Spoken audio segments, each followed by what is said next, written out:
This example Sprint Backlog shows 4 product backlog items totaling 21 points that the team believes it can get done at the end of the sprint. Do we believe the team is making a good commitment or not? If the team's predicted velocity is 25 points, a commitment of 21 points seems reasonable.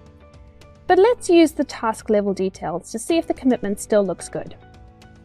The sum of the tasks for all 4 product backlog items is 150 effort hours. Let's assume that the team for this sprint has a task hour capacity of 140 to 197 effort hours.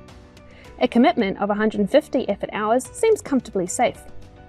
There is likely still a reasonable sprint buffer for handling things that might go wrong. However, just because the 150 hours are comfortably in the range of 140 to 197 hours doesn't guarantee that the commitment is good. It might be that Simon is only available 2 or 3 hours a day for 9 of the 10 days of the sprint. That means Simon has only between 14 and 21 effort hours available for the work on the sprint. The problem is, what if Simon is the only person who can work on UI tasks? In this case, the team might not be able to commit to the 4 product backlog items because it might run out of UI capacity when it runs out of Simon capacity.